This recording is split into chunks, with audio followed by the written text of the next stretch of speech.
Signs na babayero ang lalaki. Alam mo ba, may mga palatandaan kapag babayero ang isang lalaki? Hindi lang ito sa salita, kundi makikita rin sa gawa. Kapag naging observant ka, mas madali mong makikita ang totoo.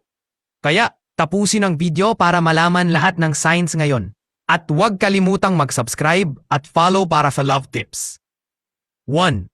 Sobrang sweet sa lahat. Hindi lang sa'yo siya sweet kundi sa ibang babae din. Parang natural na sa kanya ang magpakita ng lambing. Minsan, nagmumuhan friendly, pero sobra na sa limit. At doon mo makikita na hindi ka lang special. 2. Laging may ka-text o ka-chat. Kahit kasama ka, abala pa rin siya sa phone. Laging may kausap na hindi niya pinapaliwanag sa'yo. Kapag tinanong mo, madalas umiwas o umiinit ang ulo. At doon mo mararamdaman na may tinatago siya. 3.